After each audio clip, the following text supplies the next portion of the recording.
오늘 말씀 보겠습니다. 창세기 1장 13절입니다. 저녁이 되고 아침이 되니 이는 셋째 날이니라. 오늘이 창세기 셋째 날 5번째 시간으로 셋째 날의 말씀을 모두 마치도록 하겠습니다. 창세기 셋째 날은 세 번째 제물인 그리스도가 진리로 씨로 우리 안에 들어오므로 우리가 씨 가진 자 아들 그리스도가 되는 첫 열매들에 대한 이야기라고 했죠. 그리고 나서 관용적 어구인 저녁이 되고 아침이 되니 첫째 날이라고 하십니다. 자, 저녁이 되고 아침이 되니 첫째 날이라고 하는 것은 무슨 의미죠? 우리 지금 창세기 셋째 날을 통해서 보면 우리가 씨가 없는 것이 저녁이죠. 밤이고 어둠입니다. 그런데 예수 그리스도의 은혜에 의해서 우리가 씨 가진 자 아들이 되는 것이 아침이고 낮이고 빛이라는 그런 말입니다. 그렇게 되면 그것이 셋째 날이라는 얘기입니다. 완성이다 그런 얘기예요. 이렇게 하나님은 저녁을 통해서 아침이라는 날을 우리에게 가르치시는 분입니다. 온 세상과 인간의 역사 그리고 우리의 인생이라는 저녁을 통해서 낮이라는 하나님이 나를 알게 하시는 거죠. 여기서 날이라는 것은 생명을 말합니다. 우리는 인간의 역사가 저녁이라는 것을 늘 확인하고 있습니다. 그래서 빛이 필요함을 인식하고 그 빛을 열망하는 또 다른 빛으로 나를 부르셨다는 것을 알아가고 있는 것입니다. 그런 의미에서 셋째 날에도 우리를 창조하시고 구원하시는 하나님의 구속사가 담겨 있는 것입니다. 자, 그래서 오늘은 저 셋째 날에서 삶의 의미에 대해서 살펴볼 텐데요. 그동안에 부분적으로 삶에 대해서 우리가 보았습니다만 오늘은 종합적으로 전반적으로 한번 쭉 한번 정리를 하도록 하겠습니다. 그래서 내용이 상당히 많게 됐어요. 전에는 그 원고도 이렇게 여러분이 그 안에 공란을 적어 놓을 수 있도록 공란을 이렇게 만들어 놓는데 이번에는 양이 많아서 이렇게 빽빽하게 말씀을 드렸습니다. 내용도 많고 그런데 여러분이 이게 3이라는 말은 좀 들은 말씀이고 제가 또 많이 했기 때문에 쉽게 그리고 또 빨리 나갈 수 있을 거라고 생각합니다. 이 3과 항상 연결되는 것은 또 4예요. 3은 하늘이 있으라고 그죠? 4는 땅이 있습니다. 그러니까 3과 4와 연관에 대해서도 오늘 보면 창세기 넷째 날의 그 넷째와 오늘 셋째 날과 연관해서 이렇게 보도록 하겠습니다. 자, 우리가 뭐 셋이라는 단어가 쉘시라는 단어인데 성경에서는 이렇게 다양한 그런 단어로 이렇게 번역했습니다. 3, 셋, 3층, 3일, 세 번째, 제3일, 3년, 3분의 1, 세 부분. 이 쉘리라는 단어를 이렇게 다양하게 이렇게 번역했어요. 그러나 이 단어들 안에 담긴 의미는 뭐냐면 하나님의 복음이 담겨 있다는 그런 얘기입니다. 그래서 그것을 성경에 신약과 구약을 넘나들면서 그 3의 의미가 뭔지 우리가 좀 살펴볼 텐데요. 왜 우리가 이렇게 어렵게 전반적으로 봅니까? 성경이 무엇을 말하는지를 다시 한번 확인하는 거예요. 자, 에스라 8장 15절입니다. 내가 무리를 아하와로 흐르는 강가에 모으고 거기서 3일 동안 장막에 머물며 백성과 제사장을 살핀즉 그 중에 레위 자손이 한 사람도 없는지라 그랬어요. 에스라는 바벨론 포로기에 고레스 왕의 칙령에 따라 포로로 잡혀온 이스라엘 백성을 귀환시키죠. 자, 그런데 왜 이스라엘 백성들을 귀환합니까? 파괴된 성전을 수축해서 성전의 회복을 위해서 그렇습니다. 왜 성전을 회복합니까? 하나님께 제사 드리기 위해서 그래요. 근데 그러면 하나님이 성전에서 제사 드리는 데 필요한 사람은 누구입니까? 레위인입니다. 자, 그래서 3일 동안 준비한 거예요. 에스라 8장 32절에서 33절입니다. 이에 예루살렘에 이르러 거기서 3일간 머물고 제4일에 우리 하나님이 성전에서 음과 금과 그릇을 담아서 제사장 우리아의 아들 무레못의 손에 넘기니 비누아스의 아들 엘라설과 레위 사람 예수아의 아들 요사박과 빈누의 아들 노아디아가 함께 있어. 에스라는 예루살렘에 도착한 후 백성들이 가져온 재물을 모두 계산하기 전에 3일을 기다립니다. 자, 이것은 성전을 재건하기 위해서 준비하는 기간이 3일이다 그런 얘기죠. 자, 우리가 뒤에서 계속 보겠지만 3일과 연관되는 것은 예수님이 죽으시고 3일 동안 땅속에 묻히는 거죠. 자, 그때 우리도 함께 묻히는 겁니다. 그럼 나오면 그게 성전이 된다는 그런 의미가 담겨 있는 거예요. 그러니까 3일은 분명히 어떤 중요한 일을 완성하기 위한 마지막 준비 기간이다 그런 얘기예요. 자, 그리고 여러분 성경 읽어보면 이스라엘 백성은 엘리야가 예고한 기근을 3년 동안 겪죠. 그리고 요셉은 그 형제들을 3일 동안 가두어 둡니다. 자, 이런 간단한 예를 통해서 한 가지 확인할 수 있는 것은 하나님이 공의로운 심판을 충분히 받은 뒤에 은혜로운 회복을 경험하게 된다는 거죠.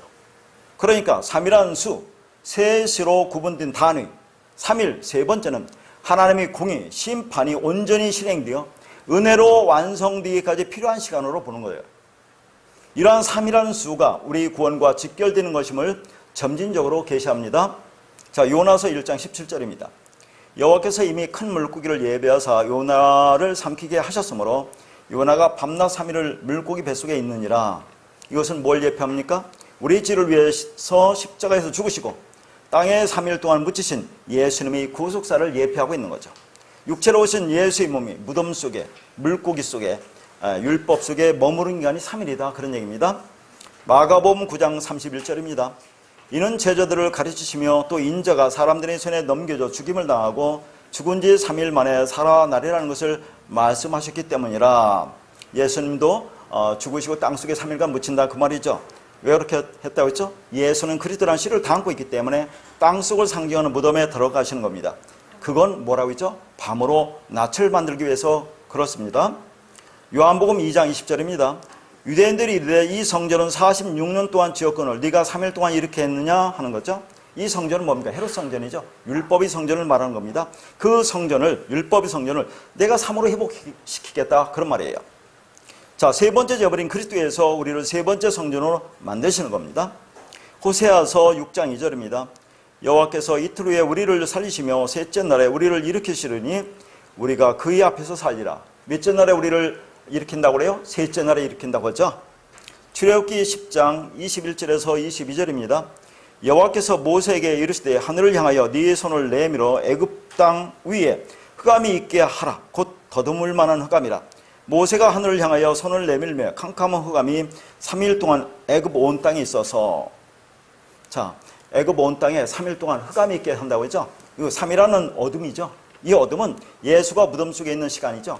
다시 말해서 율법, 흑암이 진리, 빛으로 완성되는 은혜의 기간을 말한다 하는 얘기입니다. 그 3일이라는 흑암의 심판 후에 장자의 죽음이 오죠. 흑암의 재앙이 몇 번째 재앙입니까? 9번째 재앙이죠. 그 다음에 장자의 죽음이 옵니다. 그러니까 예수의 십자가를 통해서 그리스도의 의미를 깨닫기 이전에 우리 인생이 3이라는 어둠 가운데 처해 있다 그런 얘기입니다. 근데 그 어둠이 어떻게 빛으로 드러나죠? 장자의 죽음으로, 아들의 죽음으로 빛으로 우리가 보게 된다 하는 그런 말입니다. 자, 출애굽기 3장 18절입니다. 히브리 사람이 하나님 여호와께서 우리에게 임하셨은즉 우리가 우리 하나님 여호와께 제사를 드리려 하오니 사흘길쯤 광야로 가도록 허락하소서. 사흘길에 나옵니다. 3일길에 나오죠. 민수기 10장 33절입니다. 그들이 여호와의 산에서 떠나 3일길을 갈 때에 여호와의 언약궤가 그 3일길에 앞서가며 그들이 쉴 곳을 찾았고, 자, 여기 3일길이 계속 이렇게 나오는 것은 이 민수기의 말씀은 뭡니까? 이스라엘 백성과 언약궤의 사이, 언약궤입니까? 하나님의 언약의 말씀이죠. 사이도 3일길의 차이가 난다 그 말입니다. 이 3일길이라는 것은 무엇을 말합니까? 우리가 진리로 완성되기 위해서 가는 그 길을 그렇게 표현하고 있는 거예요. 하나님이 또한 이스라엘 백성에게 율법을 주실 때도 3일 후에 주십니다. 출애굽기 19장 11절입니다. 준비하게 하여 셋째 날을 기다리게 하라. 이는 셋째 날에 나 여호와가 온 백성의 목전에서 시내 산에 강림할 것이니. 자, 시내 산에서 3일 동안 기다리게 하신 후에 말씀이 이스라엘 백성에게 임하죠. 이렇게 하나님이 당신의 백성에게 은총을 베푸실 때 3으로 주신다 하는 얘기입니다. 창세기 22장 4절입니다. 제3일에 아브라함이 눈을 들어 그곳을 멀리 바라본지라. 자, 이 장면은 아브라함이 백세에 낳은 이삭을 모리아산에서 번제로 들어가는 장면이죠. 무슨 내용입니까? 아브라함의 완성의 자리는 이삭의 죽음을 통해서 이루어진다는 것을 보여주고 있는 거죠. 자, 그래서 여기서 제3일이라고 했는데 원문에는 그냥 제3일이 아니라 그 3일 날이라고 해석할 수가 있는 겁니다. 단순히 셋째 날이라는 의미가 아니에요. 그러니까 그날은 첫째 날을 지나고 두 번째 날을 지나서 세 번째 날에 완성된다는 그런 말이에요. 첫 번째 날인 성전 마당의 시간을 보내고 두 번째 날인 성소의 시간을 보내고 세 번째 날인 언약궤 안으로의 삶으로 지향하는 것을 말하고 있는 겁니다. 그러니까 제3일이라는 것은 그 3으로 완성되는 그날에 아브라함의 예수 그리스도의 모형인 하나님의 언약의 자손 이삭의 죽음을 통해서 진리를 깨닫고 아들로 완성되는 것을 말하고 있어요. 그러니까 아브라함이 이삭을 100세에 낳았다고 했죠. 100이 뭐라고 했습니까? 저 100의 때라고 했죠. 그 언약의 아들이라 그런 얘기입니다. 그러면 언약의 아들은 반드시 죽어야 돼요. 죽어야 아브라함이 아들로 완성될 수 있습니다. 그러니까 아브라함의 언약의 아들은 이삭을 죽이는 겁니다. 근데 어떻게 됩니까? 이삭 대신에 수양이 수풀에 걸려서 그걸 번제로 드리죠. 예수 그리스도를 모형합니다. 그러니까 예수 그리스도는 반드시 죽어야 됩니다. 죽어야 그리스도로 진리로 우리에 나와서 우리가 구원받기 때문에, 그래서 아브라함이 구원받는다는 것을 보여주고 있는 것입니다.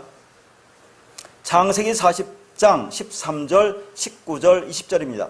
지금부터 사흘 안에 바로가 당신의 머리를 들고 당신의 전직을 회복시키리니 당신이 그 전에 술 맡은 자가 되었을 때 하던 것 같이 바로의 잔을 그의 손에 드리리이다. 19절, 지금부터 사흘 안에 바로가 당신의 머리를 들고 당신을 나무에 달리니 새들이 당신의 고기를 뜯어 먹으리다 하더니 20절, 제3일은 바로의 생일이라 바로가 그의 모든 신하를 외워 잔치를 베풀 때 술 맡은 관원장과 떡 굽는 관원장에게 그의 신하들 중에 머리를 들게 하니라.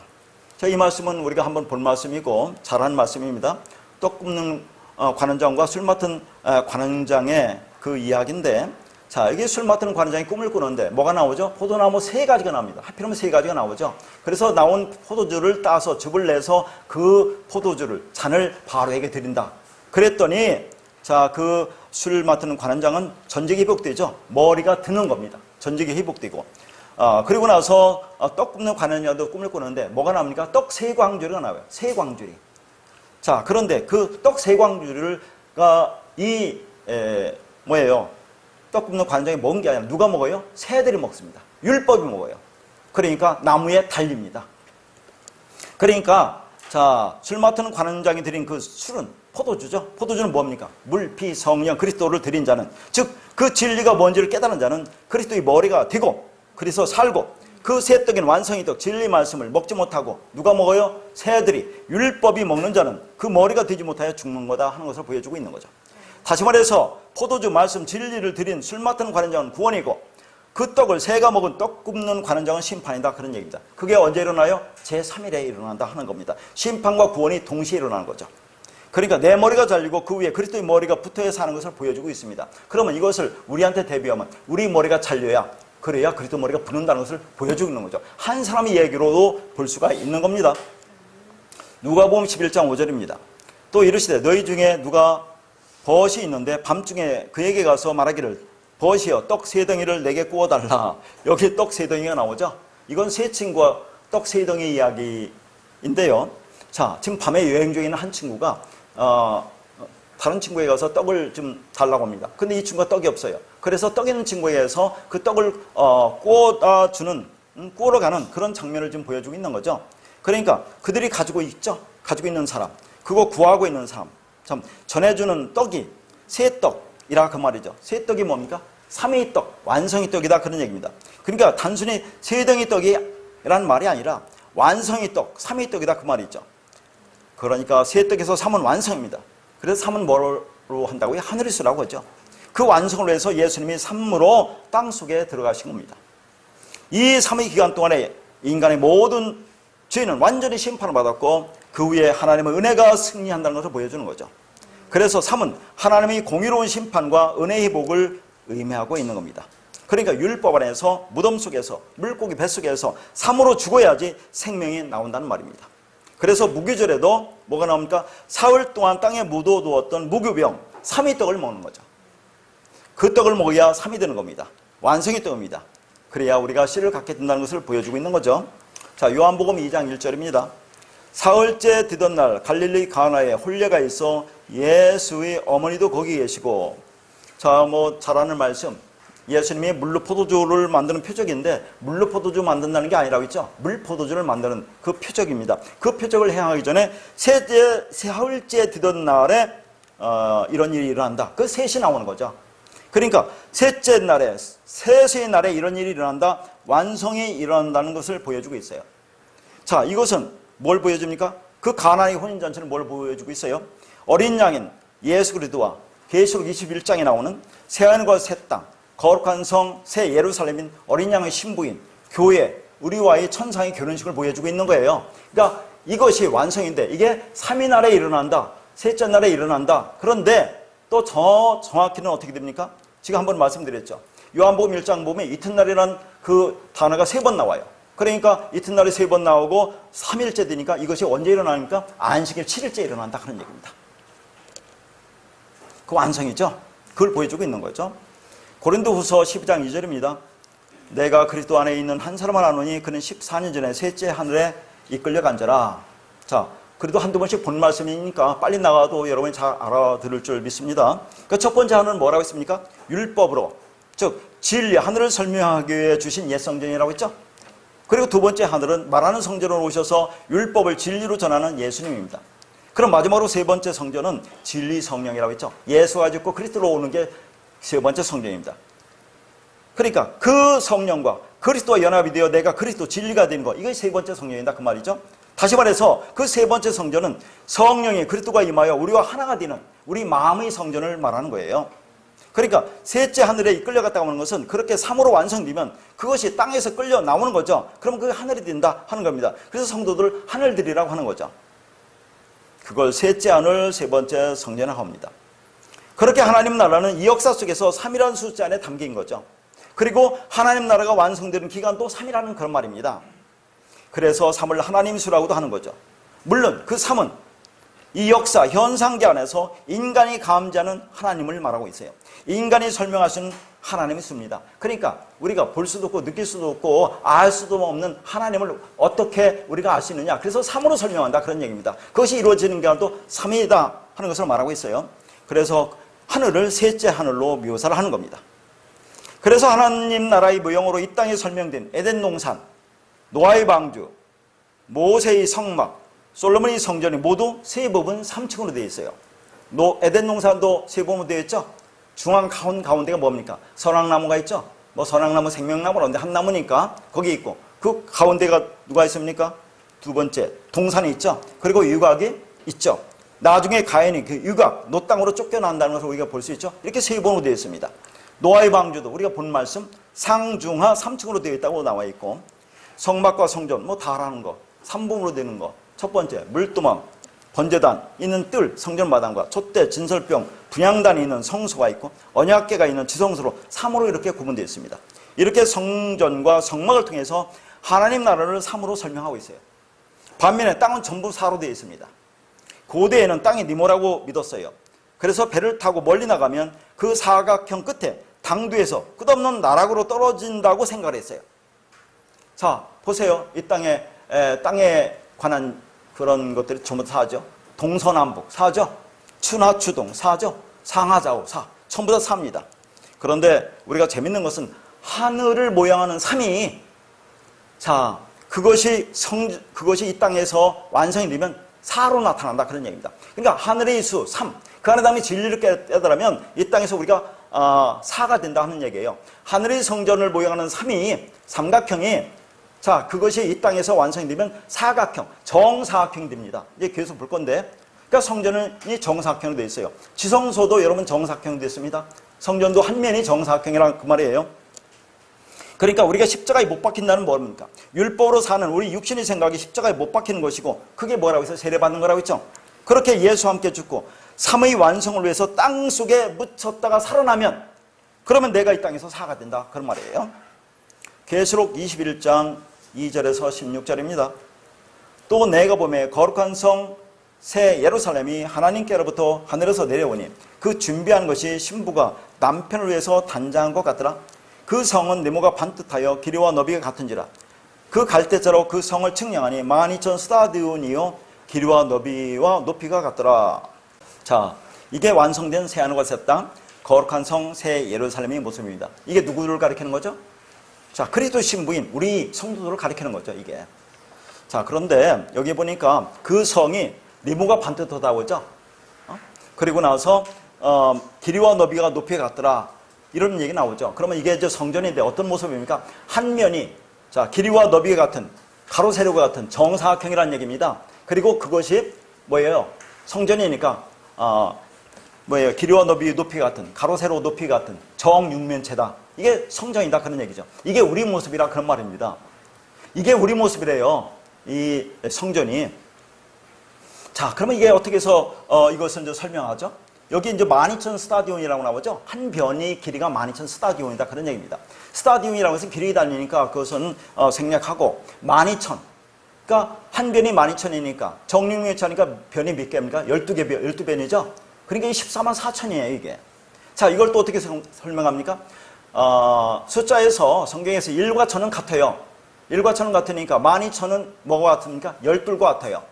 자, 12인데 그것이 12변이니까 또 12이죠? 그러니까 12 곱하기 12니까 144죠?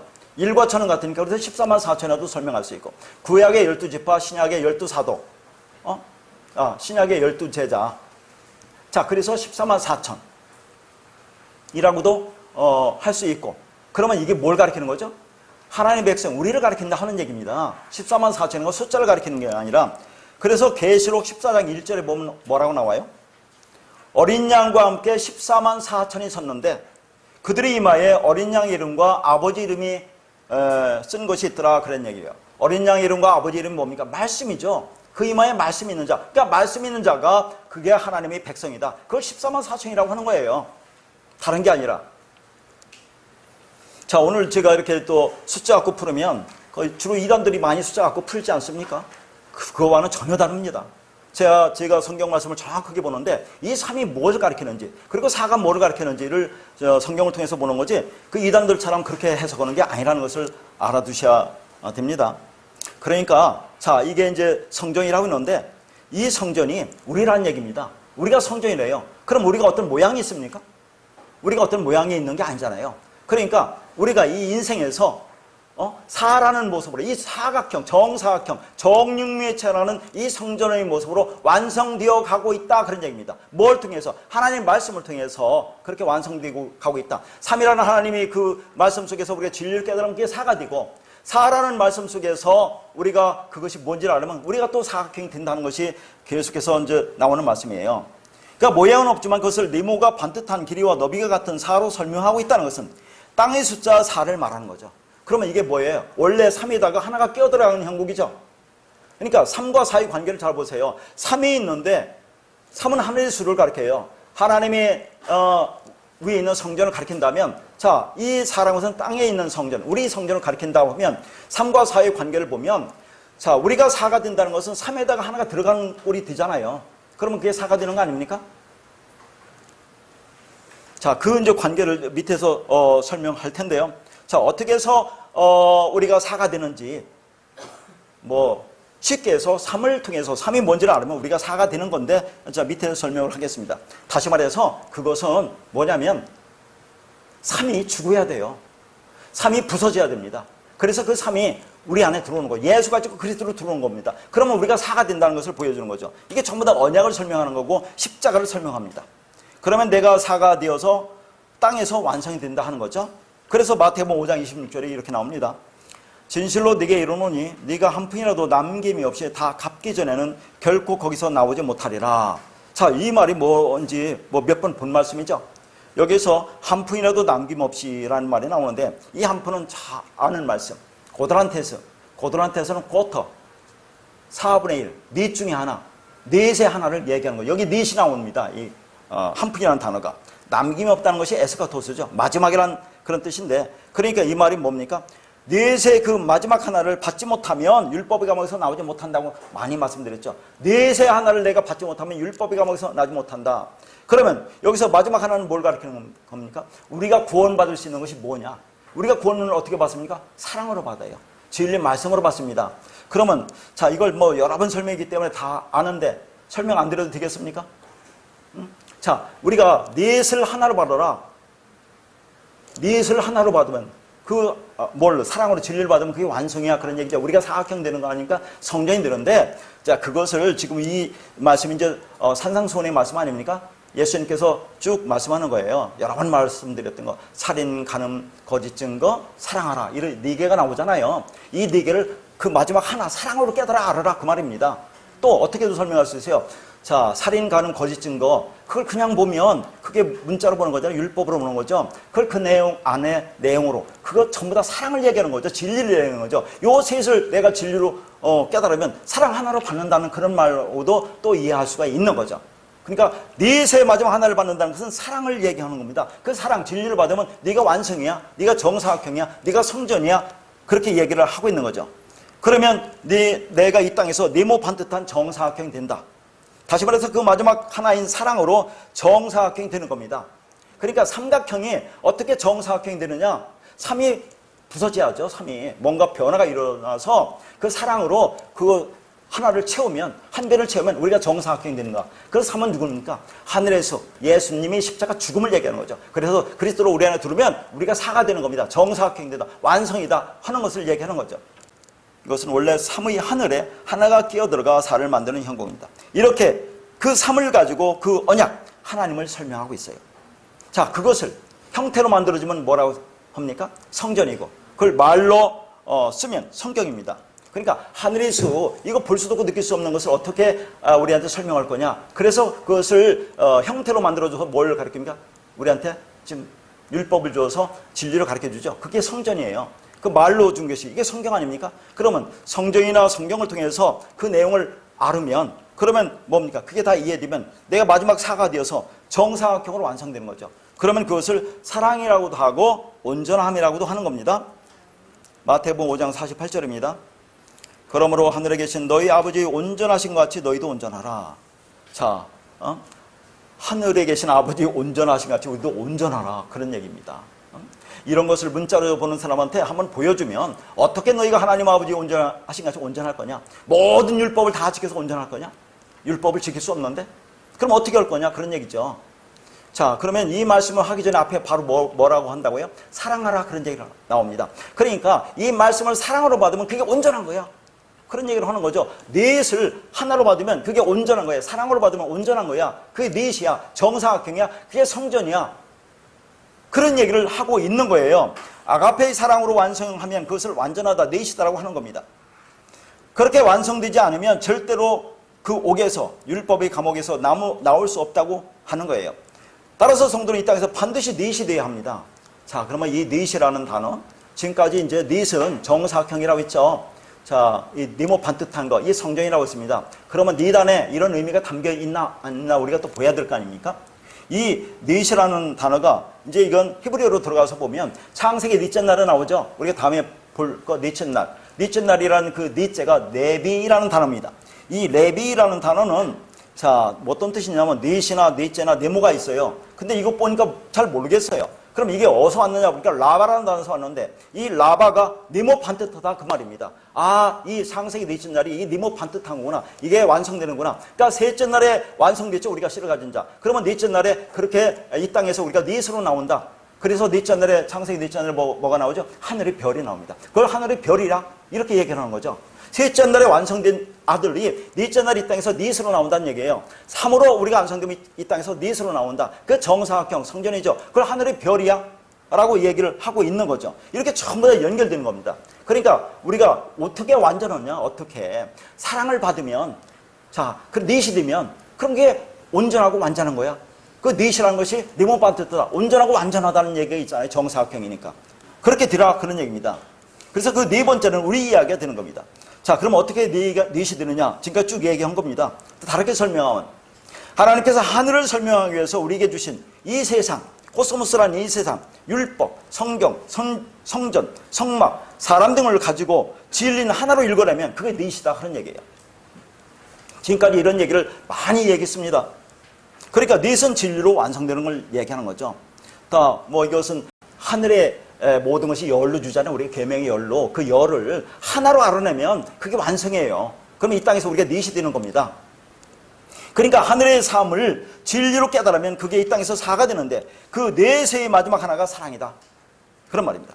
그러니까 하늘의 수 3이 역사 안에서 설명된 하나님의 말씀, 은혜의 복음인 4와 합하면 7이라는 언약이 되는 거죠. 자, 하늘의 수 3을 이 땅에서 뭘 설명하죠? 자, 그걸 성경으로 설명하는데 성경에서 보면 사복음서가 있습니다. 사복음서. 자, 그것과 연결돼서 이 사복음서 내용이 뭔지를 알면 그러면 3과 4가 합쳐서 7이야. 영원한 안식이야. 그렇게 얘기를 하는 거죠. 그래서 우리는 삼으로 계시던 하나님을 7이라는 언약으로 알게 되는 겁니다. 그래서 우리는 4개로 들려주신 율법이 복음의 진리로 이해가 되어야 하는 거죠. 따라서 사복음서, 마태, 마가, 누가, 요한복음이 내용을 뭘로 알으라고요? 요한복음이 사랑이잖아요. 사랑으로 깨달으면 그게 완성이다. 이렇게 연결되는 겁니다. 따라서 사복음서의 내용을 알면 완성입니다. 그 완성된 천국, 하나님 나라입니다. 창세기 2장 10절입니다. 강이 에덴에서 흘러나와 동산을 적시고 거기서부터 갈라져 네 근원이 되었으니, 자, 이 동산에서 지금 강이 닛으로 흘러내린다고 그러죠. 닛으로 흘러내립니다, 강이. 근데 근원이 있어요. 근원은 뭡니까? 근원을 뭐라고 했어요? 로시, 머리입니다. 그럼 누구죠? 예수 그리스도를 가리키는 거죠. 예수 그리스도, 진리는 하나인데 이것을 닛으로 흘려주는 거죠. 이 땅에 사복음서를 준다 그 말입니다. 그러니까 머리신 그분으로부터 자 흘러나오는 그 생수의 강, 어디로 흘려줘요? 우리한테 흘려주는 거예요, 우리한테. 그러면서 우리가 그 생수의 강을 받으면 하나님의 성령이는 네가 성전이 되는 거죠. 그게 세 번째 성전인데 이 땅에서는 닛으로 나온다 그런 얘기입니다. 이걸 정사각형이라고 하는 거예요. 3으로 완성되면 우리가 이 땅에서는 닛으로 나온다는 것을 얘기하고 있는 거예요. 자, 그러니까 근원은 머리는 하나인데 그게 4개라는 그 말이에요. 하나를 닛으로 준다는 것을 얘기하고 있죠. 근데 여러분 한번 생각해 보세요. 복음서가 굳이 사복음서를 줄 필요가 있습니까? 4개 복음서를 줄 필요가 없잖아요. 하나만 줘도 충분할 텐데 왜 하나님이 굳이 4로 주느냐 하는 얘기입니다. 강이 닛으로 흘러내리는 거죠. 4개를 줘서 그 4개가 뭔지를 하나로 알으면 그게 완성이라는 걸 보여주는 거 있는 겁니다. 그래서 예수님이 전하는 복음서가, 자, 예수님을 전하는 복음서가 4다 그런 얘기, 4복음서. 근데 머리는 하나로 예수 그리스도입니다. 그렇게 4복음서를 우리가 사랑으로, 요한복음으로 이해할 때 나라는 사람이 성전으로 완성되는 거죠. 그 땅이 4가 되어 완성이 되면 그게 천국이고 성전입니다. 그러니까 3의 하늘이 땅에서 4로 완성되면 그것을 뭐라고요? 완전 안식이라고 부릅니다. 그럼 2를 합하여 뭐예요? 7이죠. 그래서 이걸 완전수로 쓰는 거예요. 4라는 땅에 3이라는 하늘을 수용해서 7로 연합되는 형국입니다. 자, 이것을 또 우리가 창세기의 말씀으로, 마지막 말씀으로 보면 둘이 자칼과 니케베로 합쳐지는 형국이에요, 이게. 그러니까 자칼이라는 남자가 니케베라는 여자에게 씨로 들어와 여자가, 우리가 아들이 되는 것을 완성이라고 하잖아요. 그럼 영원한 7로 들어가는 거 아닙니까? 따라서 그 사랑이라는 사의 열매가 반드시 우리에게 맺혀야 하는데 어떻게 맺히느냐면 어떻게 맺힙니까? 하나님이 3으로 2일에서 맺히는 겁니다. 자, 예수님께서 십자가에 죽으시고 그리스도로 우리에게 오므로 그 진리가 와서 우리가 4가 되어서 맺히는 거죠. 그래서 우리에게서 4라는 열매가 맺히면 뭐가 돼요? 지성소, 정사각형이 되어서 성전으로 완성이 되는 겁니다. 그러니까 이 모든 것은 육을 빼앗고 신령한 몸으로 입혀주겠다는 그런 말입니다. 그렇게 하나님이 성도에게 주는 그 마지막 하나, 그것을 뭐라고요? 사랑이라고, 그걸 11조라고 하는 거죠. 열의 하나, 다른 게 아니라 11조라는 것이 그런 얘기입니다. 그걸 하나님이 머리라고 하는 거죠. 그 머리에 의해서 내 머리가 잘려지고 그 머리가 내 머리가 되는 것이 구원이고 완성입니다. 그러니까 살인, 간음, 거짓 증거가 무엇인지 알아서 사랑하는 자가 되면 우리가 하나님의 언약이 되는 거예요. 언약의 기둥이 되고 언약의 빛이 되는 겁니다. 그래서 너희는 세상의 빛이다, 세상의 소금이다라는 하나님의 언약으로 이 세상에 서 있게 되는 것이죠. 자, 누가복음 19장 8절입니다. 삭개오가 서서 주께 여짜오되 주여 보시옵소서, 내 소유의 절반을 가난한 자들에게 주겠사오며 만일 누구의 것을 속여 빼앗은 일이 있으면 네 갑절이나 갚겠나이다. 자, 여기 보니까 소유의 절반이 나오고, 자, 뭘 하나 뺏었대요. 그리고 닛으로 준다고 이렇게 나옵니다. 자, 이것이 이제 삭개오가 그렇게 하는 건데, 이 삭개의 고백은 사실상 주님이 하시고자 하는 말씀을 삭개를 통해서 대언하고 있는 거죠. 이게 무슨 말입니까? 자, 소유의 절반을 가난한 자들이 주겠대요. 가난한 자들이 어떤 자예요? 푸트코스. 심령의 가난한 자는 복이 있나니 할 때 그 심령의 가난하다 푸트코스. 푸트코스 한 자는 뭐라 합니까? 나는 진리가 없으면 죽을 수밖에 없어. 진리가 꼭 필요한 자들에게 반을 주는 겁니다. 그러면 자, 이쪽 반, 예수 그리스도는 반과 우리와 반이 합치면 연합하면 뭐예요? 하나가 되죠. 그 완성을 시키겠다. 그런 말을 하고 있는 거예요. 그리고 이제 여기서 문제는 누구의 것을 속여 뺏은 일이 있으면 네 갑절로 주겠다. 그런 얘기예요. 뭘 하나를 뺏고 닛을 주겠다 하는데, 자, 그런 의미가 아닙니다. 닛을 줘서 하나를 뺏겠다는 그 말이에요. 우리한테 닛으로 주잖아요. 뭘로 줍니까? 사복음으로 주잖아요. 그 사를 통해서 자, 진리를 깨달아 알으면 우리가 어떻게 됩니까? 내 옛자가 죽는 거죠. 나라는 옛사람, 육신 생각을 죽는 거 아닙니까? 그걸 뺏는다 그런 얘기입니다. 네 스스로 줘서 하나를 뺏는다. 그럼 완성이지. 그런 얘기를 좀 하고 있는 거죠. 그러니까 사는 땅의 숫자를 얘기하는데, 자, 그러면 이런 말씀을 우리가 생각해 보면 사로 시작하는 게 성경에 참 많잖아요. 광야 40년에 이스라엘 백성들이 그 신앙 여정이라든가, 또 예수님께서 40일 동안 시험받은 기간이라든가, 노아의 홍수도 40일이죠. 전부 다 사로 시작합니다. 자, 광야 40일 동안 하늘에서 우리한테 만나를 드리죠. 말씀드립니다. 그걸 사복음으로 내려준다고 볼 수 있죠. 사로 주는 것을 내가 하나로 깨달으면 그게 완성이야. 그러니까 40은 4 곱하기 15 아닙니까? 자, 사로 시작되어서 완성되는 어떤 기간을 얘기하는 거죠. 이 40이라는 것은. 그게 성전이 완성되는 기간이다 하는 것을 얘기하는 거죠. 그러니까 사는 땅인 내가 이 세상에서 땅적인 존재가 뭔가로 완성되는 그런 기간입니다. 그렇게 완성되면 그게 천국이라고, 하나님 나라, 하나님의 성령이라고 하는 겁니다. 자, 창세기 15장 9절입니다. 여호와께서 그에게 이르시되 나를 위하여 3년 된 암소와 3년 된 암염소와 3년 된 수양과 산비둘기와 집비둘기 새끼를 가져올지라. 자, 이 말씀은 많이 보는 건데 여기서는 왜 다시 보느냐? 연결하기 위해서 그럽니다. 자, 지금 창세기 15장 9절에서는 뭐가요? 3이 나오죠? 그거 쭉 내려가면 창세기 15장 16절에는 4가 나옵니다. 3과 4를 연결시키기 위해서 그런 겁니다. 자, 이 3이라는 것이 네가 뭔지 알면 네가 땅에서 4가 되는 거야. 그걸 얘기하는 거예요. 다른 게 아니라 성경이 전부 다 복음입니다. 그러니까 우리가 어떻게 구원받는 자고 얘기를 하는 거죠. 너희들이 어떻게 구원받느냐? 아니? 자, 뭐 어떻게 얘기합니까? 세 번째 드려지는 그 세 번째 드려지는 재물, 그리스도를 통해서 자, 그것을 내 안에 취하면, 받아들이면, 하나가 되면, 그러면 그게 우리가 세 번째 성전이 되는 거죠. 세 번째 하늘이 되는 거죠. 그러면 그게 구원이야. 어디서 받습니까? 하나님이 언약이 있는 지성소의 은혜를 받아서 우리가 구원받는다는 것을 보여주고 있는 거예요, 이게. 근데 아브라함이 그걸 깨닫습니까? 아브라함이 못 깨닫죠. 그러니까 이 재물을 쪼갭니다. 둘로 나눕니다. 반으로 나눠요. 그게 뭐예요?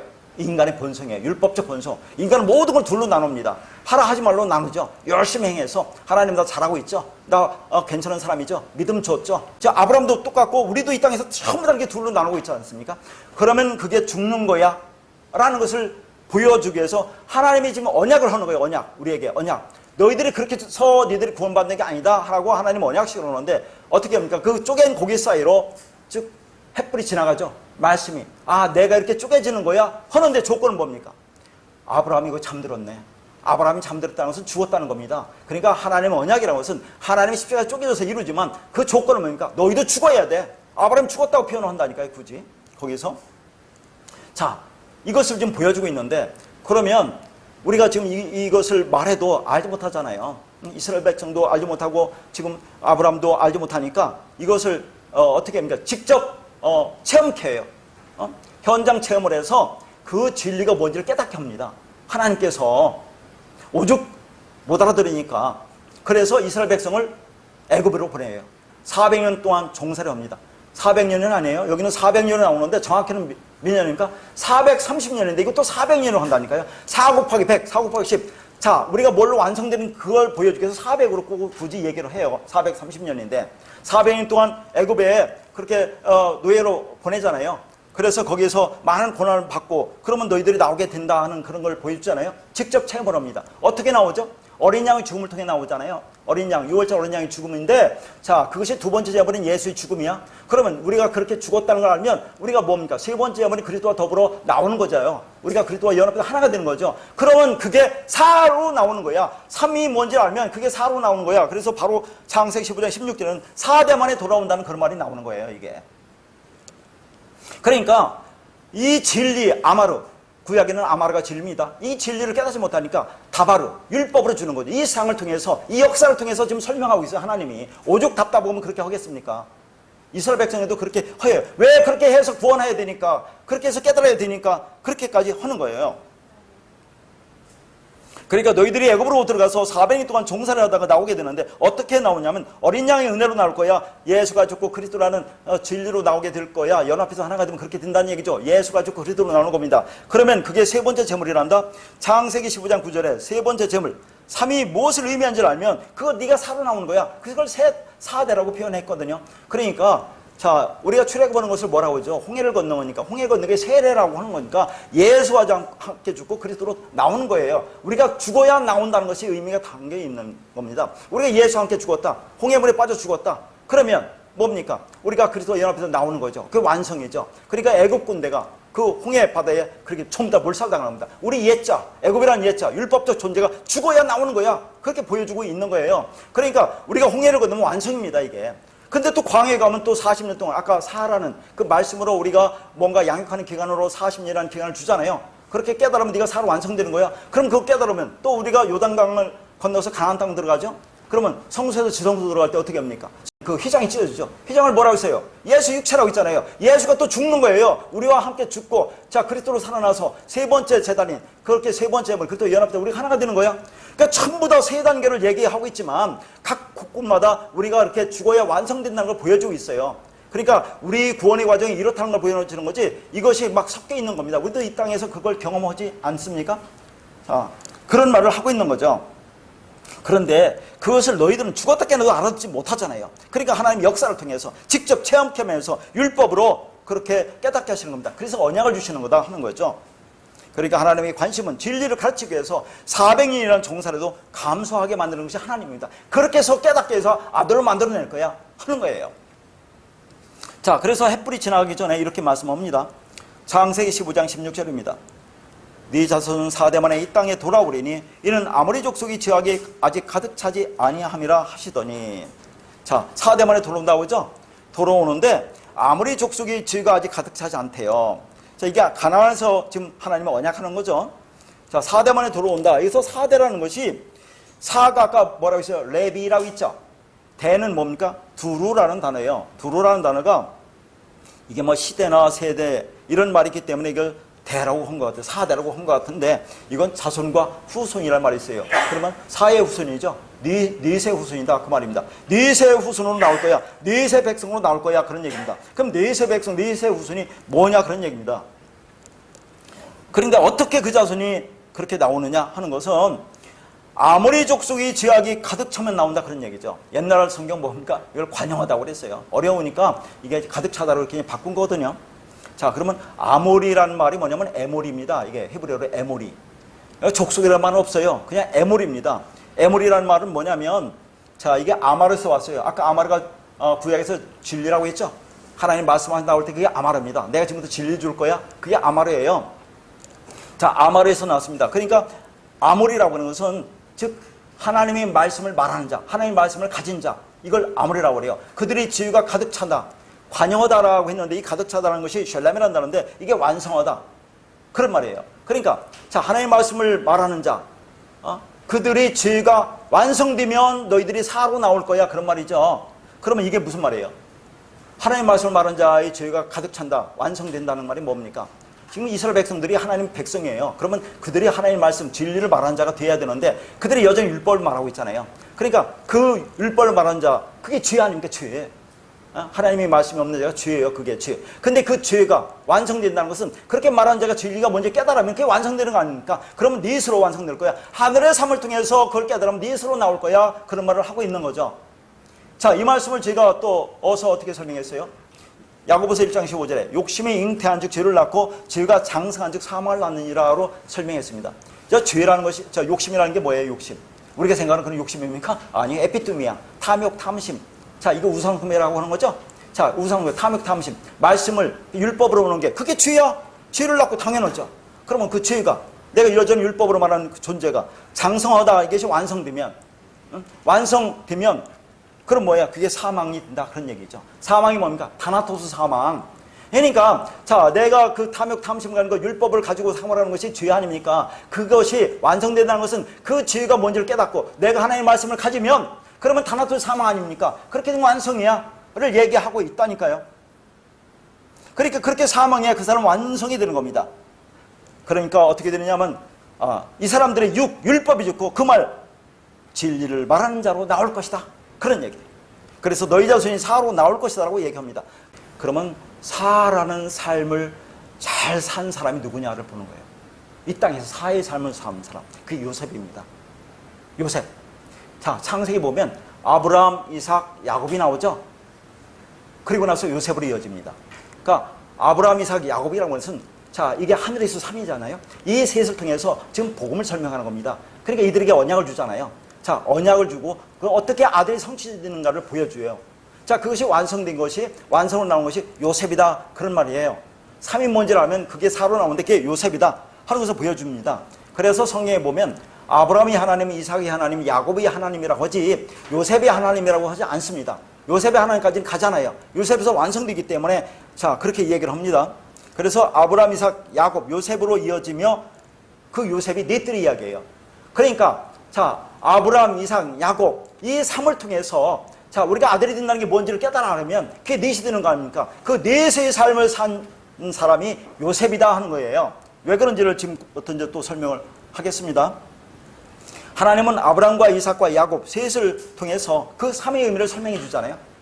자, 근데 이 3에 대해서 좀 더 우리가 생각해 보면 이 3이 샬롯이라는 단어인데 이게 샬롯이라에서 왔다고 했죠. 근데 이 단어는 어떤 뜻도 있느냐면 강화하다, 세습하다 그런 뜻도 있어요. 이 3이.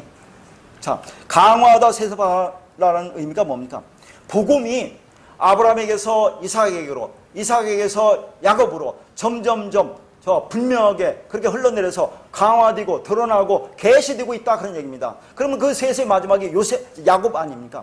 야곱을 통해서 그가 어떻게 언약의 아들이 되는지 물론 아브라함을 통해서 다 알죠. 이삭을 통해 알지만 그게 점점 분명하게 드러난 것이 야곱이다, 그런 얘기입니다. 야곱을 통해서 그가 어떻게 언약의 아들이 되는지, 언약이 성취되는지 그걸 봄으로써 자, 그렇게 완성되는 걸 보고 그러면 그 야곱을, 인생을 누구로 표현하냐면 그걸 요셉으로 표현한다니까요. 그 복음이 완성되는 것을 분명히 드러내서 보여주는 것이 야곱인데 야곱의 인생을 요셉의 삶으로 표현하고 있다, 그런 얘기입니다. 그렇게 3으로 완성되면 이 땅에서 뭐로 나와요? 4로 나오는데 그 4의 삶을 산 사람이 요셉이다 하는 얘기예요. 자, 야곱은 어떤 사람입니까? 강도 사기꾼이라고 했죠. 강도 사기꾼. 그러니까 그 강도는, 야곱은 어떤 재주가 있습니다. 희한한 재주가 있어요. 어떤 것을 가지고도 하나님이 싫어하는 점 있고 흠 있는 알록달록한 걸 만들어낸다 하는 겁니다. 그게 뭐예요? 알록달록하고 흠 있고 이런 것들이. 그게 율법이에요, 율법. 그 야곱은 그 율법입니다. 근데 그걸 가지고 지금 어디로 가요? 약속의 땅, 베델 땅으로 가잖아요. 그러니까 그게 약속의 땅으로 갈 수 있습니까? 없습니까? 안 돼요. 그러니까 하나님이 찾아가서 야복강에서, 왜 강을 건너면 끝나니까 야복강에서 그 환도뼈를 치시는 거죠. 환도뼈. 옛날에 이게 환도뼈인데 지금 성경은 이게 허벅지 관절로 이렇게 번역이 된 것 같아요. 어려우니까. 자, 이 환도뼈를 치는 겁니다. 환도뼈가 뭐라고 합니까? 씨가 담긴 그릇이에요. 자, 그러니까 씨가 담긴 그릇이니까 씨는 그리스도죠. 그리스도, 죄라. 근데 이게 담긴 그릇이 율법이죠. 이 율법을 깨트리는 겁니다. 그러니까 그리스도로 진리로 나오는 거죠. 그러니까 그 야곱을 그렇게 하고서 네가 하나님을 이긴 자야 라고 한다니까요. 그러니까 야곱이 환도뼈가 부러지고 그게 너가 하나님이 이긴 자야. 그리고 이스라엘이라고 한다니까요. 하나님을 우리가 어떻게 이겨요? 하나님을 이길 수 있습니까? 하나님을 이긴다는 것은 우리가 하나님 앞에 죽는 겁니다. 하나님 앞에 죽는다는 것은 내가 하나님 말과 똑같지 않잖아요. 그러면 내가 하나님 말과 똑같은 자가 되면 내가 하나님 앞에 죽는 거예요. 내 말이 없어지니까 내가 죽는 거 아닙니까? 그게 이스라엘이라 그 말입니다. 하나님을 이긴 자. 이게 하나님 앞에 죽어야 되는 거죠. 환도뼈가 부러져야 되는 거죠. 그래서 진리로 드러나는 거죠. 그래서 말씀 진리를 가진 자가 되는 것이 그게 야곱이고 그게 이스라엘로 된다는 그런 것을 보여주고 있는 거죠. 그래서 이 야곱을 강도 사기꾼이라고 할 때 예수님도 신약에서 뭐랍니까? 바리새인들한테 너희는 강도고 도적이라고 하잖아요. 말씀을 진리를 보지 못하고 율법으로 한 것은 전부 강도 도적이다 하는 것을 지금 보여주고 있어요. 자, 그러니까 야곱이 환도뼈가 부러집니다. 그것을 씨제라라고 했어요. 그러면 그게 그리스도죠. 그러니까 이걸 뭘 보여줍니까? 야곱이 어떻게 이스라엘이 되는 겁니까? 자, 예수가 죽고 그리스도로 드러나니까 그게 야곱이 이스라엘이 되는 거예요. 그걸 보여주고 있는 겁니다. 그러니까 우리가 하나님을 이기려면 환도뼈가 부서져야 합니다. 율법이 그릇이 깨지고 그리스도가 드러나야 하죠. 그러니까 하나님 앞에서 죽은 자가 곧 하나님을 이긴 자다. 그러면 이스라엘이 된다, 그런 얘기죠. 그래서 그는 이스라엘이라는 씨를 가진 절름마리로 살게 되는 거죠. 자, 야곱이 그래서 절름마리로 살죠. 그 약복강을 건너갑니다. 자, 절름발이라는 말이 건너가다는 뜻이 있어요. 절름발이 건너가다. 자, 우리가 강을 건너가면 절름발이가 된다 그 말입니다. 절름발이가 된다는 얘기 뭡니까? 하나님 지팡이를 짚고 사는 자. 이 지팡이라는 단어가 라메드라는 단어인데 이거 하나님 말씀을 얘기하는 거죠. 오직 하나님 말씀으로 사는 자가 된다는 것이 야곱이 인생이라는 것을 좀 보여주는 거죠. 그렇게 씨를 가지면 하나님 말씀으로 사는 자가 되는 거야 라는 것을 보여주는 거죠. 이게 강을 건넌 자다. 이게 절름발이다 그런 얘기입니다. 그래서 전에도 한번 말씀드렸지만 야곱이 히브리어로 야아코브예요. 야야코브. 이건 뭐야? 발꿈치 아케보에서 왔다고 했죠. 아케보 같은 의미라고 했죠.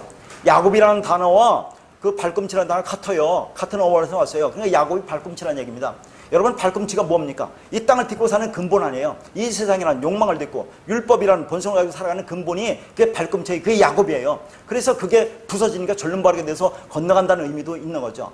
지난번에 과부가 뭐라 했습니까? 성도들의 발을 씻긴다고 했죠. 발, 이 땅에 딛고 사는 그 발, 율법이라는 그 세상적인 거, 그걸 딛고 사는 발을 씻어야 됩니다. 그러면 우리는 이 땅에 사는 존재가 아니다. 하늘에 옮겨진 자다라고 그렇게 제가 말씀드린 거예요. 다 같은 의미죠. 연결이 되죠. 그렇게 3이 되면 넷의 사람들, 하늘의 별들이 되는데 그게 창세기 넷째 날에 나오는 하늘의 별들이다 하는 얘기입니다. 그러니까 하늘의 삶을 통해서 우리가 아들이 되잖아요. 씨가 가진 자가 되죠. 그러면 이 땅에서 우리가 넷의 사람 된다. 정사각형 넷의 사람들, 그걸 하늘의 별들이라고 한다. 그게 창세기 넷째 날에 나온다니까요. 그래서 야곱의 12아들이 나오는 겁니다. 그것은 영적인 이스라엘은 우리를 말하는 거죠. 그러니까 야곱의 12아들이라는 것은 12명의 아들이라는 얘기 아니에요. 12를 준 것은 이게 아들이야 이렇게 되는 것이. 그러면 야곱의 12아들이 뭡니까? 첫째 아들이 루벤은 뭡니까? 아들을 보라. 마지막 베냐민, 진리의 아들, 오른손의 아들이라고 하잖아요. 그게 예수 그리스도를 가리키는 거죠. 12이 예수 그리스도를 가리키는 겁니다. 아들을 가리키는 거죠. 근데 여러분 여러분하고 한번 생각할 것은, 자, 야곱의 12아들, 이스라엘의 12지파가 변하는 거 알아요? 자, 이스라엘 12지파가 3번 변합니다. 3번. 첫 번째 제일 먼저 준 그 12지파가 어떻게 변하죠? 나중에 누가 빠지고 누가 들어갑니까? 자, 요셉과 레위가 빠져요. 레위 지파가. 그리고 뭐 누가 들어가요? 요셉의 두 아들 므낫세와 에브라임이 들어갑니다. 둘이 빠지고 둘이 들어가요. 근데 마지막은 또 어떻게 되는지 아세요? 계시록 7장을 읽어보세요. 계시록 7장. 이 계시록 7장에는 또 두 사람이 빠지고 두 사람이 또 다시 들어가요. 누가 빠지냐면 에브라임 지파와 단 지파가 빠지고 요셉 지파와 레위 지파가 들어가요. 그래서 12이 채워집니다. 자, 이것을 어떻게 복음을 설명할 거냐 그런 얘기입니다. 12이라고 해서 하나님 아들을 얘기하고 하나님 택한 백성을 얘기하는데 이렇게 자꾸 변한단 말이죠. 마지막 요한계시록에서는 에브라임 지파와 단 지파가 빠진다니까요. 뭘 의미하겠어요? 그러면 이걸 어떻게 찾을 거냐? 사사기를 보면 왜 에브라임 지파와 단 지파가 12지파 최종에서 빠지는지가 드러나요. 그러니까 우리가 구원받았다고 그렇게 마음대로 할 게 아니라니까요. 나는 모르겠어요. 하나님이 이 진리를 어떻게 되는지. 12지파가 됐다가 또 한 번 바뀌다. 마지막 최종적으로 두 지파는 빠지고 두 지파가 또 들어간다니까요. 이걸 어떻게 설명할 겁니까? 근데 그 원인은 사사기 읽어보라 그런 말입니다. 사사기에 그 원인이 나와요. 기회 되면 한번 보도록 할 텐데요. 자, 그렇게 성경이 어렵습니다. 창세기 37장 2절입니다. 야곱의 족보는 이러하니라. 요셉이 17세의 소년으로서 그의 형들과 함께 양을 칠 때에 그의 아버지의 아내들 비라와 실바의 아들들과 더불어 함께 있었더니 그가 그들의 잘못을 아버지에게 말하더라. 여기 보니까 야곱의 족보라고 했는데 옛날에는 이게 뭐예요? 약전이라 나왔어요. 그러니까 전의 성경은. 그러니까 어려우니까 이것은 족보라고 이렇게 바꾼 거죠. 자, 야곱의 족보, 야곱의 역사가 이러하다 하놓고 그 다음에 누가 나와요? 요셉이 나온다니까요. 자, 지금부터 야곱의 인생은 요셉으로 설명하고 있어요. 그러니까 하늘의 삶이 완성되게 요셉으로 지금 살은 이 땅에 설명되고 있다 그런 얘기입니다. 그러니까 하늘의 삶을 완성된 우리가 이 땅에 넷의 삶을 산다는 얘기예요. 그게 별들이다 하는 얘기입니다. 이 땅에 별이 다른 게 아니라. 그런데 그래서 이후에 야곱의 인생은 삶은 나오잖아요. 다만 창세기 47장에 보면, 자, 야곱이 바로 앞에 서면서 뭐라고 합니까? 자, 내 나그네 길이 세월이 130년이지만 험악한 인생을 살았다고 그렇게 나와요. 야곱의 인생은 바로 앞에 서서 이렇게 얘기하는 거지, 야곱의 인생은 안 나오고, 자, 요셉이 중심돼서 요셉이 이야기로 이제 끌고 가거든요. 그게 니들의 삶이다 그런 얘기입니다. 우리가 이 땅에 넷이 됐잖아요. 그 삶을 얘기하는 겁니다. 그러면 왜 130년이니까 뭐 억지로 맞추자면 뭐 너무 숫자 갖고 얽매일 건 없지만 100이라는 것은 완성이고 30도 완성이라고 했잖아요. 30배, 60배, 100배라고 했잖아요. 그러니까 아들로 되는 것이 험악한 인생이다. 무슨 험악한 인생이라는 게 이 땅에 뭐 고난을 당했다 그런 게 아니라 그거 야곱은 율법의 인생 아닙니까? 율법의 인생을 진리를 가진 자로 만들기 위해서 그 삶을 간섭하는 것이 험악한 인생을 사는 거예요. 그 야곱이. 자, 그러니까 요셉은 야곱의 다른 모습으로 다른 자아로 나오는 거죠. 이제부터 야곱의 인생을 요셉으로 설명하겠다 그런 얘기입니다. 그러니까 야곱의 12아들은 누구의 12아들도 돼요? 요셉의 아들도 되는 거예요. 야곱의 12아들을 요셉의 12아들로 본다 그런 얘기입니다. 아까 12아들이 뭐라고 했어요? 이게 아들이 어떻게 되는지를 보여주는 거 아닙니까? 이렇게 되는 게 아들이야 라고 보여줬어요. 그러면 자, 요셉도 그 아들 가지고 말을 해요. 요셉의 두 아들이 12아들 속으로 들어간다니까요. 그래서 요셉의 두 아들의 그 담긴 뜻이 상당히 의미가 있습니다. 첫 번째 므낫세죠. 므낫세가 죽다라는 얘기입니다. 자, 두 번째 에이브라임이 뭡니까? 열매를 맺다는 얘기예요. 자, 요셉이 죽으니까 열매를 맺는 거야. 그게 아들이 되는 거야. 예수가 죽으니까 그리스도가 되는 거야. 전부 다 그렇게 보는 거죠. 자, 요셉은 누구의 모형입니까? 예수 그리스도의 모형이죠. 어디에 그런 말이 나올 수 있어? 창세기 41장 보면 요셉이 애굽왕 바로 앞에 있을 때가 몇 살이라고 나와요? 30세라고 나와요. 자, 누가 공생애를 30세입니까? 예수님이 30세였잖아요. 왜 하필이면 요셉이 애굽의 통치자로 시작하는 그 나이가 30이냐는 얘기죠. 예수님의 공생애 사역과 똑같은 겁니다. 그러니까 요셉은 예수를 모형하는 동시에 이 땅의 교회를 대표하는 거죠. 그렇게 죽어야 누가 납니까? 그리스도가 되는 거야. 너희 생각이 죽어야 네가 열매 맺고 아들이 되는 거를 보여주는 게 요셉이라니까요. 그게 두 아들로 설명하고 있어요. 이렇게 아들이 되는 거야. 그러니까 12아들이 요셉의 아들과도 같다. 두 아들로 설명하고 있다. 그런 얘기를 하는 겁니다. 자, 그러니까 우리가 또 여기서 한번 또 볼 수 있는 것은 또 뭘 생각해야 됩니까? 잘 보세요. 성경이 얼마나 재밌나. 요셉이 진짜 누구를 낳았어요? 예수를 낳았죠. 아니, 마태복음 1장에 하나님 족보에 보면 요셉 누구를 낳았다고 그래요? 마리아를 통해서 예수를 낳지 않습니까? 요셉이 언약의 아들 예수를 낳아요. 그러면 또 그 예수를 장사 지낸 사람 누굽니까? 죽였다고 볼 수 있는 장사 지낸 사람 아리마대 요셉. 요셉이 낳고 요셉이 죽인다는 거예요. 그게. 자, 요셉은 그 예수라는 언약의 아들 낳아요. 왜 낳습니까? 이 예수라는 언약을 통해서 네가 어떻게 아들이 되는지 아니? 그걸 또 보여준다니까요. 그러면 언약 아들이 예수가 죽는 거예요. 죽여야 되는다니까요. 죽여야 그리스도로 와서 요셉의 아들이 되죠. 그러니까 저 요셉이 낳고 요셉이 예수를 죽이는 거로 나온다니까. 우리가 예수를 죽여야 된다니까요. 그러니까 우리가 예수를 낳는 거예요. 그래서 그걸 또 어서 볼 수 있어요. 아브라함이 100세에 낳은 언약의 아들 번제를 드리잖아요. 대신 누가 줍니까? 예수도 어린 양 순양이 죽죠. 그러니까 아브라함도 언약의 아들 왜 100이 남습니까? 언약의 아들은 죽어야 돼. 그래야 아브라함이 아들이 되는 거다. 그래서 아브라함이 이삭을 죽이는 거예요. 죽이려고 하는 거죠. 죽인 겁니다. 그때 누구들 죽습니까? 아브라함도 같이 죽는 거라니까요. 그래야 그리스도가 돼서 나오는 거예요. 그걸 설명하고 있는 겁니다. 이게 너희들의 삶이에요. 전부 다 너희를 보여주고 있는 얘기입니다. 그러니까 우리도 그런 너희들의 삶을 살아야 한다는 것을 말하고 있는 거죠. 그런데 그 예수를 살려서 그저 섬김의 대상으로만 삼고 있으면 우리는 그 안에 빛을 가진 자가 되지 못합니다. 그분이 내 안에 빛으로 오면 밖에서 그분이 하신 일이나 그분의 생애는 우리 인생에서 없어져야 돼. 완전히 삭제되어야 합니다. 이렇게 그 아들을 장사 지내야 우리도 거기에 함께 묻히는 겁니다. 그분을 죽이고 우리도 함께 묻혀야 그리스도로 진리로 드러나는 겁니다. 그 아들을 장사 지내지 못하면 영원히 그 아들을 섬김의 대상으로 섬기면서 율법적 신앙에서 헤어나지 못하게 되는 겁니다. 그렇게 완성된 요셉은 당연히 진리가 되어 우리에게 진짜 먹을 양식, 영적 양식을 줄 수 있는 자가 되는 거죠. 요셉이. 그래서 요셉은 애굽에서 식량 맡은 자가 되는 거죠. 이게 전부 다 상징 아닙니까? 그 문자 그대로 얘기를 하겠어요. 그걸 통해서 그 안에 담긴 내용을 지금 말하고 있는 겁니다.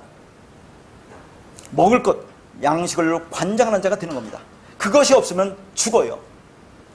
그래서 그걸 가진 자가 요셉입니다. 그게 사예요.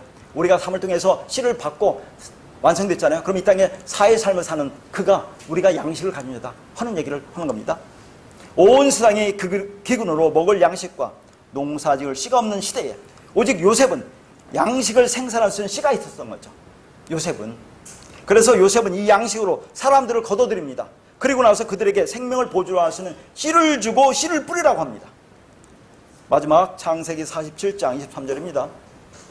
요셉이 백성에게 이르되 오늘 내가 바로를 위하여 너희 몸과 너희 토지를 샀노라. 여기 종자가 있으니 너희는 그 땅에 뿌리라. 자, 요셉이 누구를 삽니까? 우리 몸과 토지를 샀대요.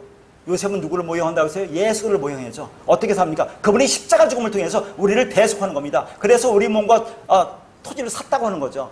이는 우리에게 진리 씨를 건네주어서 생명을 주신 예수 그리스도의 십자가 사역을 고스란히 예표하고 있는 겁니다. 십자가에서 죽으시고 부활하셔서 그리스도로 진리 양식을 우리에게 건네주어서 우리가 그 말씀으로 성령으로 거듭나서 구원받은 하나님의 백성, 씨가 진 자, 아들이 되는 겁니다. 자, 아모스 8장 11절에 뭐라 합니까? 양식이 없어 주림이 아니요 물이 없어 가람이 아니요 여호와의 말씀을 듣지 못한 기갈이라고 해요. 아니, 이 땅에 양식이 없습니까? 물이 없어요?